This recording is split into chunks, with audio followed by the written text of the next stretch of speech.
Hello, everybody, and welcome to Answers for July 21st, 2020. I'm Kevin Daly. In today's edition of Answers, there will be a school update. There will also be a school at home update by Audra Talbot. My guest in this edition of Answers is Laurie Singer, who is Pupil Services Director for the Farmington Public Schools.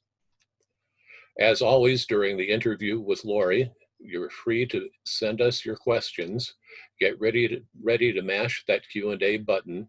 And if you have a question, send it to us when you think of it. Don't wait till the end. We want to hear from you before then. Answers is brought to you by PATH, Parent to Parent, Family Voices of Connecticut, a nonprofit organization which for more than 30 years has served Connecticut families. All of the programs and services that PATH offers are free at no cost to the families we serve. And here in front of you, you see a partial listing of those programs and services. Did you know that PATH has a YouTube channel? On this YouTube channel, you can find information on autism, physical disabilities, planning for the future, and more. It even has recordings of previous editions of Answers. So to get to the YouTube channel, just go to YouTube and search for PATH Parent to Parent, or you could use the easy to remember link that you see in blue on your screen. For more information about PATH, please visit our website at pathct.org. And while you're online, like us on Facebook and follow us on Twitter. If you have any questions or you need any more information about this webinar, please contact me directly, Kevin Daly, at kdaly@pathct.org. And here's the fine print, folks. This webinar should not be considered legal advice. It should not be considered healthcare advice. It should not be considered advice of any kind. This webinar and any attached materials are the sole property of PATH and are not to be used for any other purpose without the express written permission of PATH. Here's the school update for July 21st. Summertime. The living is easy. At least it should be easy. But right now there's a great national debate going on over reopening public schools. And parents of special education students are feeling quite uneasy. They have good reason to feel uneasy. The things that negatively affect typical students tend to be magnified in our children. Many of our children have underlying health conditions that put them at risk. Many of our children did not do well with distance learning. The debate seems to be centered on two issues: the issue of when to reopen schools, and then once they're open, what should be done to protect students and teachers. This debate makes parents uneasy. There are many ideas out there, and parents are looking for someone or something to take them away. And you have to say there's no shortage of ideas. Every day we are showered with information and ideas from national health agencies, the US Department of Education, teacher unions, other special interest groups, parent groups, members of Congress and the White House, and the constant chatter of talking heads on the media 24 hours a day. And then you've probably seen the headlines. Los Angeles and San Diego schools are going online only in the fall. The decision has already been made. Same thing for Milwaukee Public Schools, online only in the fall. Richmond, Virginia Public Schools, online only in the fall. Atlanta, Houston, San Francisco, all of them are starting online in the fall. The decision has already been made. Although there has been backlash, the governor of Iowa is against anything less than in-person schools. The governor of Georgia is for in-person schools, and she doesn't support the idea of wearing masks. And just yesterday, it was announced by Florida's largest teachers union that they are suing the state of Florida over reopening schools. In a study that was done by Education Week, and the results were released just last week, they took an informal sample of 159 school districts across the country. They looked into the school districts and their plans to reopen in the fall. Now, this was not a scientific study. There are more than 13,000 school districts in America. This was only 159 of them. But it's safe to say that, and of course the data that was gathered came from school district websites, local media reports, and Education Week reporters themselves. These are the states where the school districts are located, and the results are in. Out of the 159 school districts that were surveyed, 42 plan to open in-person, full in-person in the fall. 29 are planning a hybrid or partial reopening. 36 are planning remote learning only, and the rest of the school districts are undecided. It's easy to say there's a lack of unity here across the country, and parents still have many unanswered questions. Meanwhile, in Connecticut, Governor Lamont's plan to reopen our state calls for reopening schools on or around September 1st, and on June 29th, the details of the plans to reopen schools were released. It's a good idea to read the plan yourself and get a copy of it. You can easily do that with a Google search or by going to that difficult to remember website address that you see in blue on your screen. Now, under the directive coming from the state, public schools are to make plans for 3 different scenarios in the fall: full in-person reopening, partial hybrid reopening, and remote learning only, the remote model. A term that frequently pops up in the plan is COVID community spread. What is that? Well, that's something that's measured by metrics that indicate how far the virus has penetrated a community. And positivity seems to be an important metric. Positivity is defined as the percentage of people who have been tested and have been tested positive for the virus. Positivity in Connecticut currently, at least the last time I looked, was 0.1%.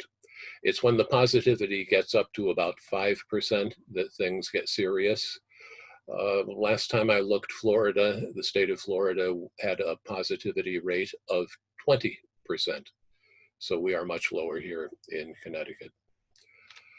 The school districts are directed to develop plans for all 3 scenarios and to have these plans approved by the State Department of Education. And the deadline for submitting those plans is Friday of this week. So still, there's a lot to be decided or decisions that are just not out there. It's important to remember the directives that are coming from the state must be followed by school districts, although the directives really set the minimum for the actions that school districts must take. It is possible for school districts to develop their own policies that are more restrictive than the state's, but they can't be less restrictive. Under the plan for full in-person reopening in classrooms, face coverings must always be used by everyone. Grouping students in cohorts is a good idea. This limits the amount of interaction between all the students in a school. And cohorts are strongly encouraged for the younger kids. For the older kids, they are encouraged when feasible. On the school bus, face coverings must always be worn by everyone. And the use of bus monitors is encouraged, especially for the youngsters, in order to monitor their compliance. Now, based on COVID community spread, if there is no spread, school buses will run at full capacity and with no social distancing. The students and everyone will wear masks, but there will be no social distancing. If the risk is minimal, school buses will run at full capacity with some additional safety measures put in place. We don't know what those measures are right now. If the spread is moderate, school buses will run at reduced capacity and steps will be taken to ensure social distancing.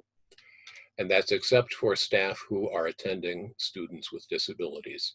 I know that's a concern for many of the parents out there. The use of the other two models, the hybrid model and the full remote, will be based on the COVID community spread. And that's a decision that is due to be made in early August, according to the governor and the State Department of Education. The hybrid model will be used, and we can only speculate. It may be students taking a few days of in-person learning at school and followed by a few days of remote learning, something like that. The plans have not been worked out yet, but like I said, it's a hybrid model. And of course, the full remote learning, which is conceivably comparable to distance learning. And if you're already familiar with distance learning, then I don't need to tell you what it's all about. On the next edition of Answers, I hope to report more answers for parents and more answers about the decision to reopen schools and what model we'll be following. And maybe there'll be more answers to the questions that parents are asking about what's going to happen when school opens. The next edition of Answers will be on August 18th, 2020.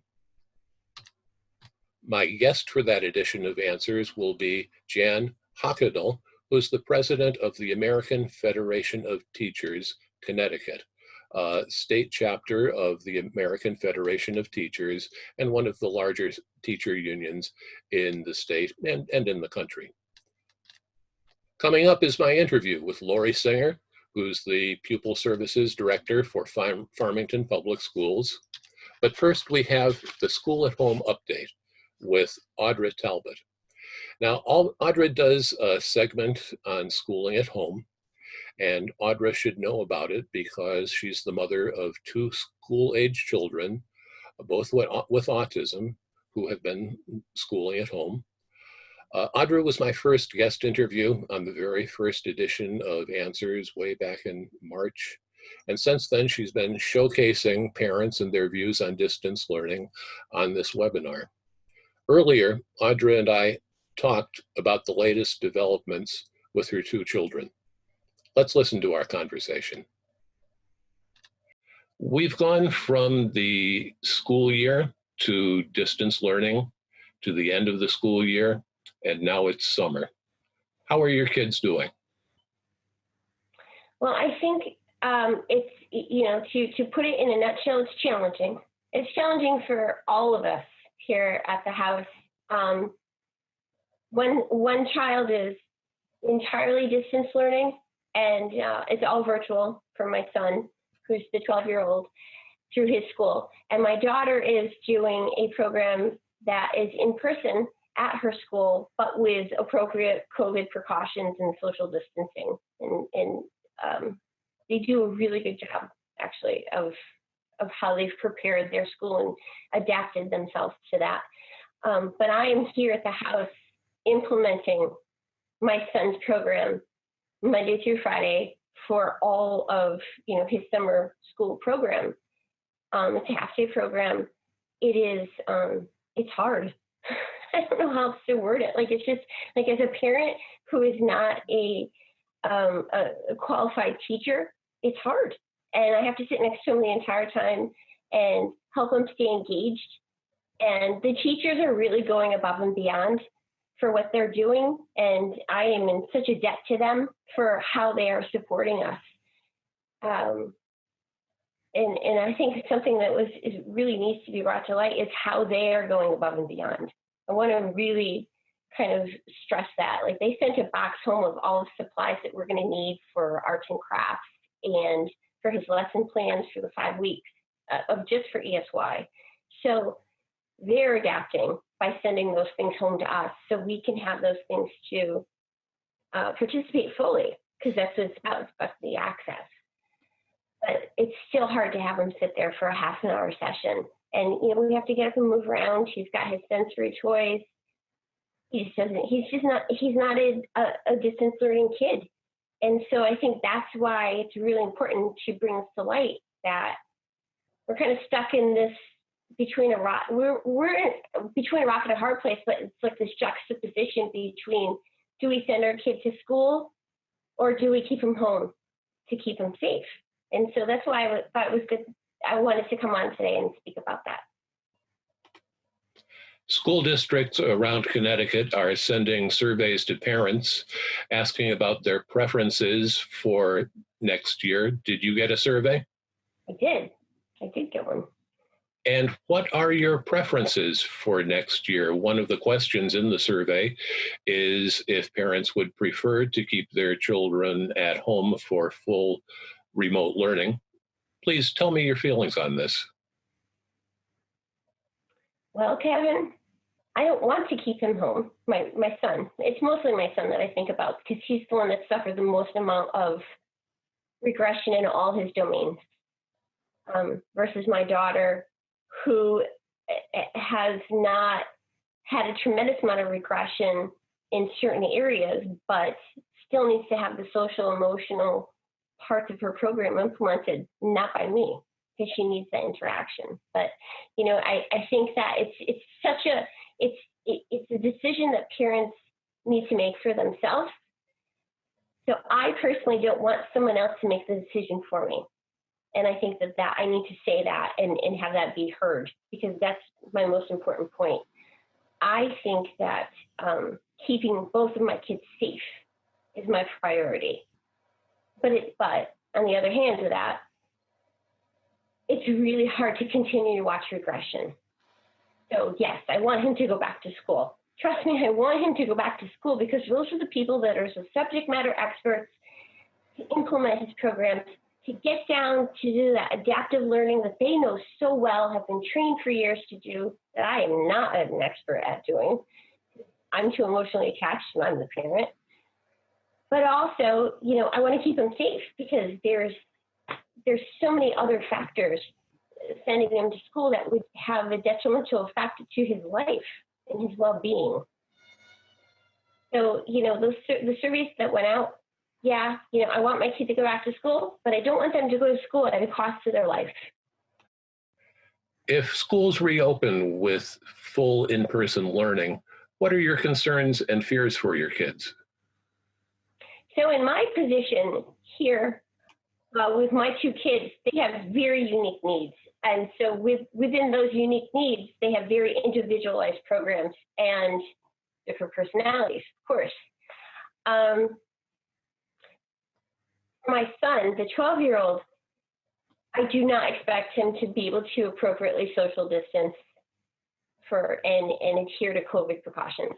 He wears a mask in public, which took us months to have him be able to do. And it is months of training for him in order to do that. I don't see him social distancing in school because of the type of program he needs. He's the kind of kid that needs that in your face, hey, look at this, what do you think of this? And, getting that interaction from him in order for him to be available to learn. And so social distancing with a plastic shield or a partition around him doesn't work. He's not that kid. And I know a lot of kids aren't those kids.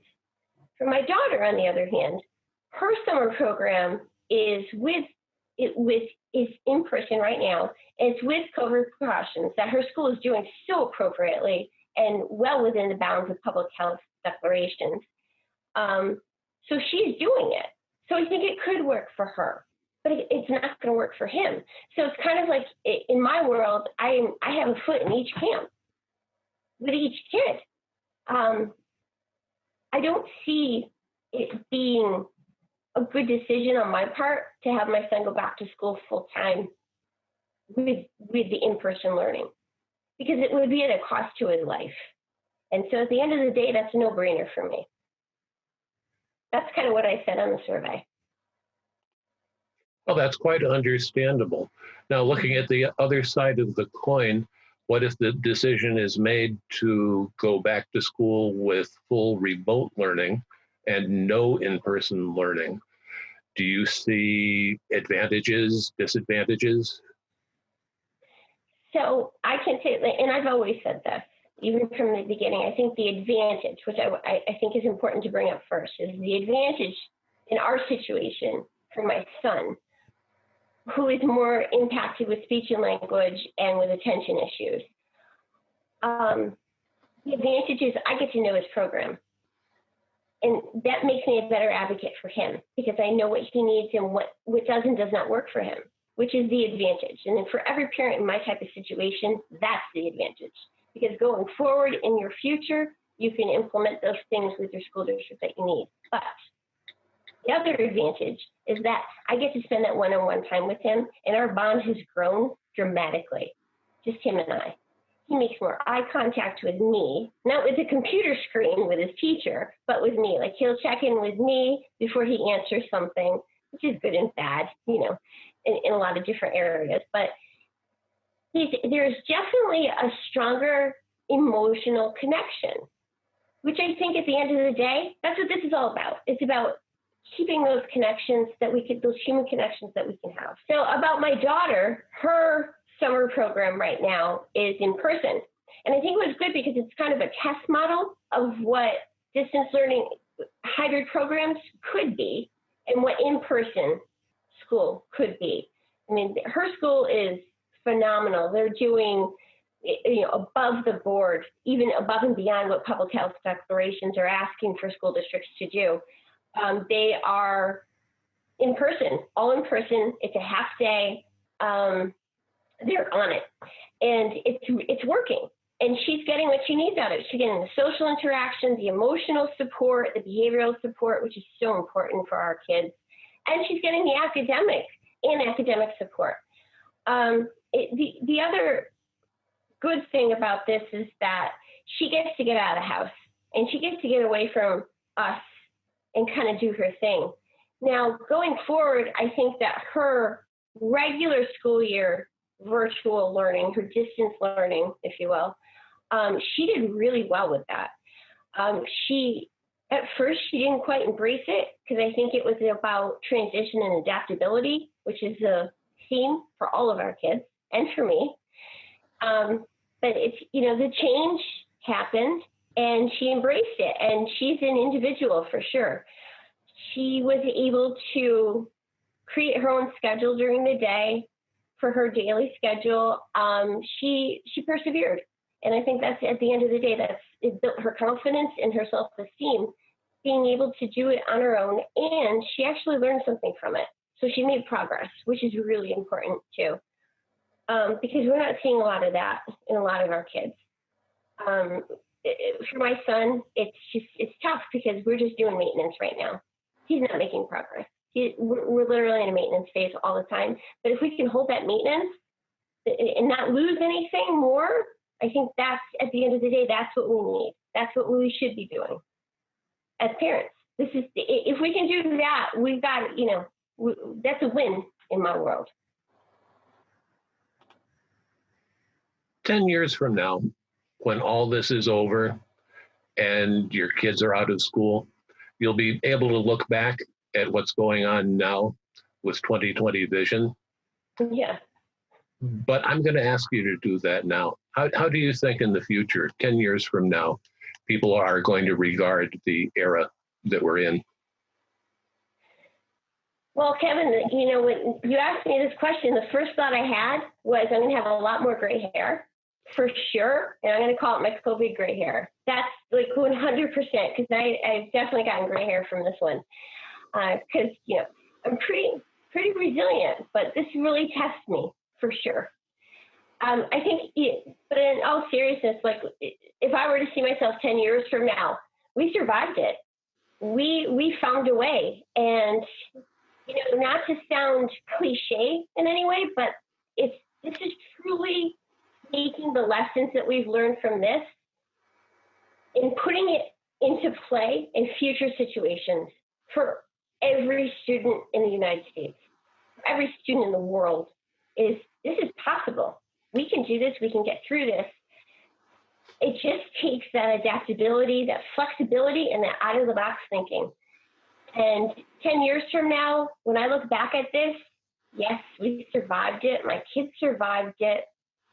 But what did we learn from it? Well, what I've, maybe my 10-year future person, has learned that it's about the connections I can make with my kids. It's about taking their lead on things. And, I have to do what's in my gut for them. I can't, policies that are put in place for my children to learn, distance learning and be home at school, it comes from my gut. Is that the right thing to do, or is the right thing to do to send them to school? You as a parent, me as a parent, have to truly trust your gut. If my children were medically fragile, there's absolutely no way I would put them in school. There's no way. I would do everything in my power to keep them home, and create a program from the ashes of and whatever I could create, just to keep it going. So I guess that's my best answer, is that looking back, hopefully it'll be something that I can take and implement into my future 10-year person life. Because hopefully they'll be old enough to be out of school by then. Words of wisdom from an experienced parent and parent advocate. Audra, thank you for talking with me. Good luck with your kids in the future. Thank you, Kevin. It was a pleasure. Thank you for sharing that information about your kids and your perspective on all that. There is a question that I forgot to ask you. You did. What's your question, Kevin? Eventually, both your kids are going to be back in school, and you're going to be home alone. What do you think is the first thing you're going to do when that happens? So I don't, the thing is I don't think my video is working. I apologize. I don't know if you can see me or not. Oh, I can see you. Yes. Oh, you can? Okay, good. Well, so your question was, what's the first thing I'll do when they go back to school? So that's an very easy answer for me. I'm going to take a nap. I am going to lay down on any couch in this house or find a bed somewhere and close my eyes and know that my kids are safe, they're cared for, and they're learning in their school building. And when that happens, I can actually be off duty because I'm 24/7, Monday through Friday, Saturday, Sunday, weekends, holidays, the shebang. So I am the go-to girl, and I need a break. So my answer, I'm going to take a nap.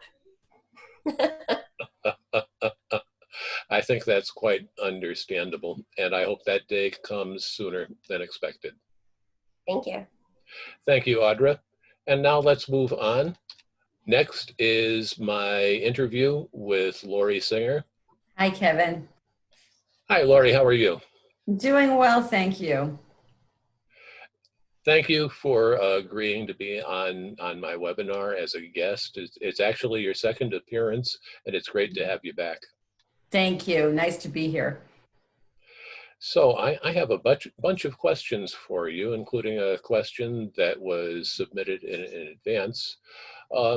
Everyone is wondering about next year, but before we start talking about the upcoming school year, I'd like to hear about what's going on this summer for special education students in Farmington. What is ESY like this year? So, well, we are doing our ESY program virtually.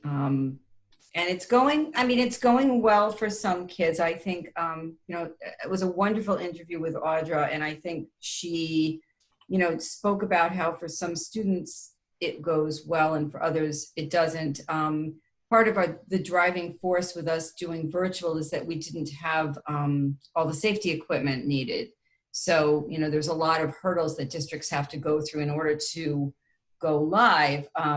But it's our intent to start doing some evaluations live and then to do some transition work with students live in August. So we will be transitioning to that type of model by, I would say, beginning of August. So this summer, a lot of planning, a lot of work trying to imagine every possible scenario and how we're going to respond. So needless to say, we're busy, but that's every district. We're all very busy planning and trying to wrap ourselves around this. I can only imagine the amount of work it must take, and your deadline is Friday to get the Friday, yeah, for the report to the state, yes. Yeah. Well, good luck with that. Thank you. Now, as far as preparing for the 3 different models of education, and at this point, we're not sure which one we'll be using, it's important to consider how these models will affect special education students. So if you don't mind, I'd like to take it one at a time. If Farmington schools open for full in-person instruction in the fall, how will this affect special education students? Well, our goal is to have it as close to, I want to say, normal as possible, meaning that things would look as similar to the way they were pre-COVID as possible. Having said that, one of the things we're really grappling with is the cohorting. So when you have students cohorted on a team and then they might have to come out for services and maybe cross over with other kids from other teams, that we're considering right now what that might look like.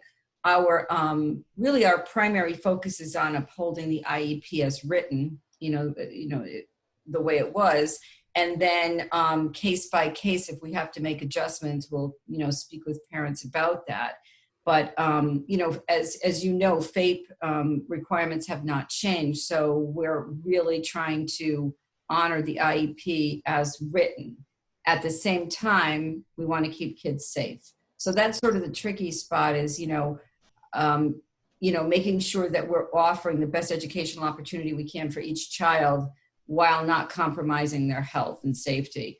So when we look at a full return, the idea is that inclusion will happen and all of these things will happen as close to the way it was as humanly possible, which isn't as specific an answer as I'd like to give, but my hope is that parents will feel in Farmington that this is as close to what it was and what we had agreed on in the IEP as humanly possible. And if there are any, things that we find we cannot do, that parents will know, and we will be talking about, how we might tweak things in order to make this work. But students will still get inclusion time. Students will still get their pullout services. Those things will remain in place. And that's good to know. And that's been echoed by the U.S. Department of Education and the state, that the basic rights of parents and students under the laws that give them support in education, they haven't changed. Right. Now, what about the hybrid model?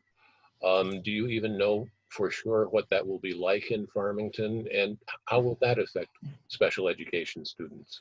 Well, that's a tricky one, but we're looking at, will it be an every other day or an every other week? That's still being tightened up, so I can't say that yet. But what right now I'm looking at is our more impacted students, kids who really, have more significant needs, even if typical students and some students with IEPs are doing a hybrid, we may have some of our students in every day and not do a hybrid with them, like have those cohorts in every day.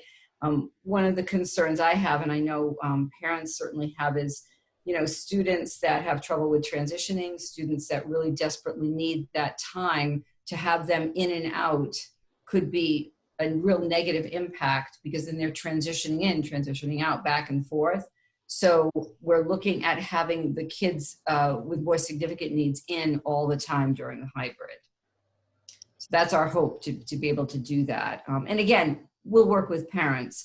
Some parents may not want that. And certainly we've heard from some parents who are going to keep their kids at home anyway. So there's a lot of movement here, but trying to make the hybrid as consistent and predictable as possible for kids who struggle with that. And for the parents who opt out and decide to keep their children at home, or if the decision is made that the schools will go with full remote learning in the fall, how will that affect Farmington special education students? Will this be distance learning part 2, or will it be different this time? Well, for parents who keep their kids home, but we're open, we may be able to do some webcams and some of that type, so they can, see into classes or, see into their programming from home, which will be different than what we did with just distance learning. So there would be that opportunity. I think we learned quite a bit with distance learning as far as the importance of that direct teacher instruction. I mean, I think in Farmington, we worked very hard to do that, but the more of that we can do, the better. We had our BCBAs actively involved, but I think even with all the best efforts, I think for some students, distance learning is going to be a continued struggle, that they really need to be in school. And if we're prohibited from having them in school, we will do everything we can, as I know all districts are, to reach parents, to work with them. But that's what I worry about the most is in distance learning, some of our kids who just don't engage as well with it. And then we'll have to see when all of this is over, and let's hope it's not too far from now, how long does it take students to regain skills, what skills are lost, and then we'll have to regroup from there. But I try to be realistic, and I think I would like to think that kids aren't losing skills, while I know that there are some kids who probably are. When Audra referred to maintenance, if she can keep skills the same, I think that's so well put, that in some cases that's exactly what we're looking to do. Obviously, we'd love all kids to move forward, but parents aren't teachers, and they're being put in a terrible position. I do feel for them that, being on call 24/7 with a child who's struggling is a very stressful and difficult thing for people to do. I know many parents who would agree with that. Yeah. Let's talk about related services for a minute. I mean, the kind of related services that are provided to a special education student under an IEP, occupational therapy, for example, or speech language therapy. If schools open for the full in-person model, how will these services, which quite often require close proximity, sometimes even touching, how will these services be provided? Well, for things like speech and language, we have clear masks that you can use if kids are able to wear masks. Some kids won't wear masks; that's difficult. We have face shields, and I think the emphasis, if we have kids that either can't or won't wear masks, it's just very difficult, then the focus becomes on really protecting the adult, like making sure they have masks and shields or whatever they need. We may have to tweak a little bit some of the proximity depending on the situation, but I think we will be able to deliver most of the instruction, most of the services that were in place. And there may be some things we have to, again, tweak. And again, part of what we have to look at too is we have, faculty members who have their own underlying health issues or concerns that we also have to accommodate for. So some of this is still a work in progress, and we're working toward, that start. But the one area that we are still looking for more guidance on really is the OT-PT piece. Certainly we can do some hands-on, but as the closer you are to someone over a period of time, the higher the risk of transmission. So, that I think the OT-PT is still more to come on that, but I feel confident with the speech and with certainly our social workers and mental health professionals, that those services will be fairly easy to deliver. The requirements for OT and PT, what do you think? Are they likely to come out of the State Department of Education or? That's what I'm hearing, yes. Yeah, I think we'll be getting more. And again, because they fall under the medical umbrella. And of course, we always look for guidance from our, we use Shipman and Goodwin from our attorneys. They help us with, some of these models of what we can and cannot do. I do think, again, we will be able to deliver OTPT, but what we don't know exactly yet is exactly what it's going to look like. But I know every district is clamoring for this, so we are expecting this guidance soon. Well, it's good to know we'll have answers on that. Well, we're always waiting for those answers, so yes. There are those who are critical about the idea of anything less than full in-person school 5 days a week. They're very critical of the idea of a hybrid model. A remote model is unacceptable. And these critics cite the fact that it deprives students of opportunities to socialize. How would you respond to these critics? Well, I understand the frustration, I do. And I have to say, teachers want to come back. Everyone feels like we wish this would go away, we could just go back. But, as a district, we have responsibilities to our students, and we also have responsibilities to faculty and to parents and families. And we have to do what's safe, and the state has to do what's safe. If the cases start to spike again and it's deemed unsafe, I know there's going to be people that are unhappy. And, I have children that are older, but I can't imagine trying to work and have kids at home and then worried that they're not learning, the same way.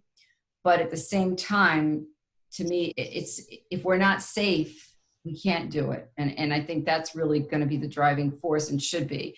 It is my hope that, if a vaccine comes this year, which it looks like it may, that, we can figure out ways as a country, really, to make up for some time. And maybe the country will look at summer, maybe extending the year. There are things I think that could happen in the future that might help, to bridge some of these gaps. I've talked to a lot of parents of students without IEPs that have had real concerns, kids that have just sort of checked out or for whatever reason don't like, this, or families who have children that like this so much they don't want to go back in a school building because they prefer it. So there's all kinds of things that have happened. I think we can also, as frustrating as it is, it's a learning opportunity. And I hope that, right now we're sort of in the throes of it and it's hard to see it. But I can already see, like, we've learned new ways of connecting with certain kids. And I think we've built some nice bridges with families that maybe we didn't interact with as much. And now we have a much closer relationship. So there are some positives that have come out of this. I won't say it's all wonderful, because it isn't. But it would be a shame if, after all of this is said and done, if we didn't come out smarter and really wiser about how we educate children in general and what children need. So for people who feel angry or discouraged about it, I think we all are angry and discouraged at times, but I think, we have no choice. We have to get through this. So the more we can partner and the more we can remind ourselves that it's no one's fault, but here we are, and try to see our way through it. And then once we're done, assess where we are. And I think that's going to be the big thing, that we will assess where we are at that point, and then, figure out our next steps. As the old saying goes, that which does not kill you will only make you stronger. Yes. Yep. I don't think we're witnessing the death of public education, and I couldn't agree with you more. We will come out stronger because we will. Yeah. In the long run. In the long run. Yeah. Here's a question from a participant. My son is a student with a severe disability. He touches everything and puts every object in his mouth.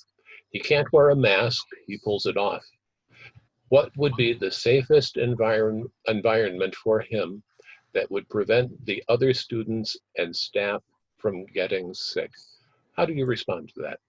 Well, I think the first thing I would think about is to, does this child have their own underlying health condition? Because that's certainly the big driver. And if they do, that's when you might want to think about what, if this is really a good idea to send them in school. But if they don't, we're preparing now to have kids will have like their own items. So if there's things they put in their mouth, obviously we'll try and control that, but they'll have their own bin with their own items. There are, controls for washing, students' things, keeping them sanitary. In students that, in programs like that, there won't be as many kids in the room. So we're spreading kids out. So depending on the district, I feel like we have students like that in Farmington that we feel we will be able to manage. They have one-to-one paraprofessionals. And I think we'll be able to manage that type of a situation. But again, it's going to be a lot of cleaning and planning. I think when you look at what districts are spending on wipes, it's staggering, but it's going to be all about that. I know we're starting to send materials out now on how to have your child wear a mask, how to hand wash, how to get the kid to do as much as possible also to participate in this.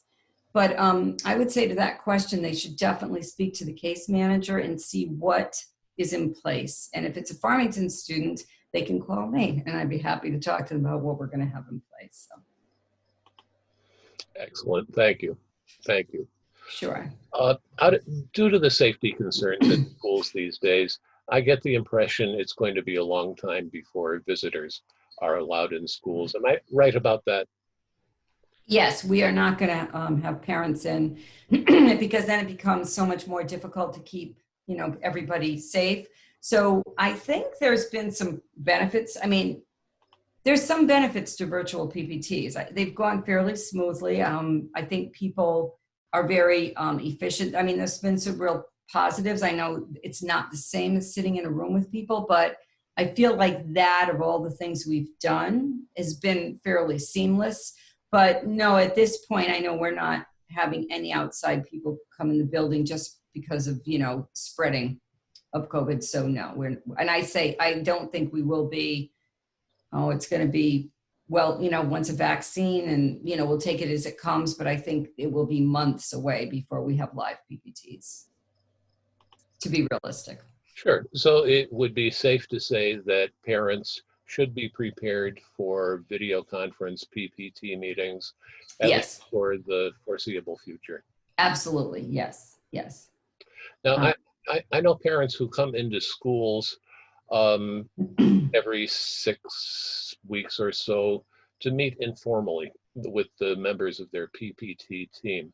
Not actual PPT meetings, but informal meetings where everyone sits down in a much more relaxed atmosphere and talk about the student, not making any decisions. That's what the PPT meetings are for. But it's a great way to build relationships between school and home.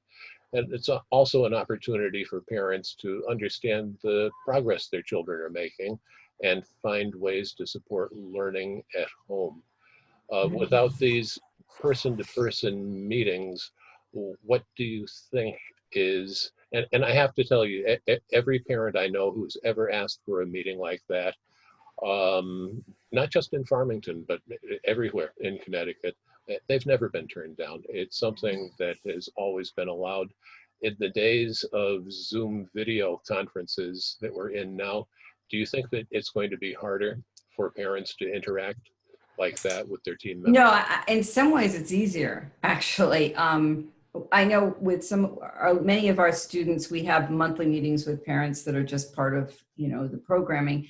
And we've continued with those. The thing that's easier is no matter where somebody is, they can get on their laptop and join. So you don't have to physically move to get someplace. But I don't see those being interrupted unless the parents have, problems getting online, which our parents have not, but in general. But no, I don't see that being impacted. I think that should continue seamlessly. That's something I'm not concerned with as far as it continuing. So no, that should be fine. Well, that's good to know, because good communication, that's the linchpin in the relationship between school and home. Yes. And I know you are aware of the importance of that. Mm-hmm.